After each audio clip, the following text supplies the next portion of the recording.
style.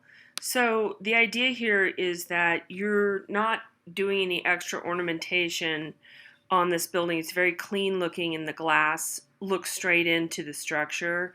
If you notice some of the older buildings in the area, this is actually a more modern one, which is a throwback, and that's a whole other chapter, which we're not going to get into. But this is an older style building, and it's pretending to still be a stone building, if that makes sense.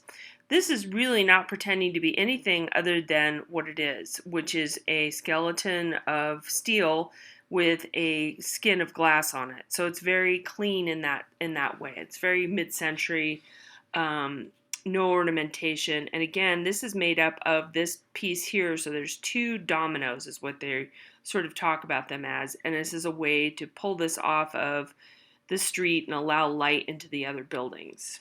Big innovation. Okay, so suspension and cable stayed structures.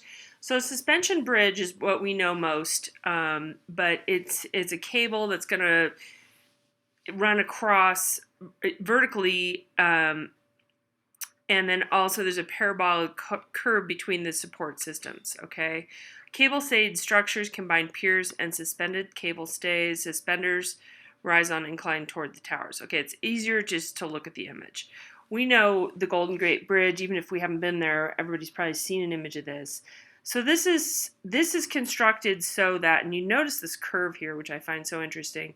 This curve is put here to relieve some of the tension. Remember back to our arches, the curve really adds some strength. If this were super flat, it would actually have less strength. So this curvature here, it's like an upside down arch. The way this is pulling against the weight of the bridge, and notice there are uprights going all along here to even out the load. Okay, so this is a cable stayed structure. Reinforced concrete is one of the last things we're going to look at. Reinforced concrete, we had concrete from the Romans, right? From the Pantheon. There were many other structures. The Roman baths in Rome as well are made of concrete, or caimenta is what it was called then. Then we get into reinforced concrete, which has usually rebar, which we know of. We've seen that exposed at different times.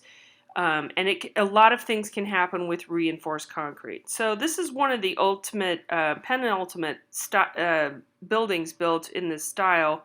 This is poured concrete over different structures, and we get these beautiful forms and nice sort of half-dome structures. They're pointed arches, but they're really not arches. These are not really considered proper arches the way this is constructed. But we got into a way freer sense of style. I mean, look at our comparison with the Lever House, which is very geometric and angular. And now with reinforced concrete, we can get all these organic curvatures and all this crazy stuff going on. And a lot of people followed suit. A lot of different architects followed suit with this. Very expensive, very difficult to work with because it's also very heavy. Has to be engineered just right. Okay, geodesic domes. This is Buckminster Fuller, or some people call him Bucky Fuller. He was a genius, and he did a lot of things. He made a lot of inventions throughout the 20th century, some which succeeded, some which failed. Geodesic domes, I think the legacy for me, I've noticed the most in the desert, specifically like Joshua Tree area. I've seen a lot of them. I've seen it, they're kooky. They don't have walls in the way that we like buildings to have walls, so they really didn't take off the way they were supposed to, but it was supposed to be a cheap, inexpensive way, to build a building, and that was supposed to be the wave of the future. So this is a skeleton and skin to a degree. The skeleton is on the outside, and there's somewhat of a skin on the inside. Now that could be glass, or it could be, drywall. It could be a lot of things.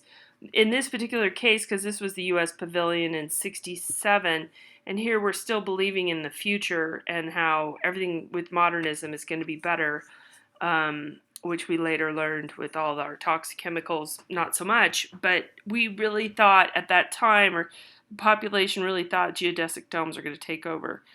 Okay, so it's a one-off, it's an oddball, but it's a skeleton and skin construction. Okay, green architecture is where we leave off in this chapter. It's very interesting. A lot of things happening in this, and I think you guys have seen some of this happening, some of this building happening. So what we're worried about now is sustainability. Where does all this stuff go that we trash after we tear down a building? That's one concern. Another concern is cutting down a whole forest just to build a structure, and the materials as they're being made, how toxic is that? So the construction of iron and steel, there's a lot of byproducts that are not healthy that happen from that, and plastic and so on. So we're trying to also not impact the land. So this is a really great example that was built of local materials. Now, the way they're interpreting green architecture in this example with this school is to take materials that are local and not impact, not have to import things. So this is basically made out of mud and bamboo, which was local in Bangladesh. The architect was on site, and this was built, and people helped in the area to build this school so that they would know how to build other buildings like this. Another example for green architecture is the California Academy of Sciences, Renzo Piano. Amazing architect. He's very, very busy these days. This is in San Francisco. This took about 8 years to build. And you can see some of the obviousness of this green architecture in terms of the green roof. There's solar panels here. There are, which I believe is this segment right here. It reuses its gray water. It's got a good heating and cooling system that is very, first of all, efficient. Second of all, using these solar panels.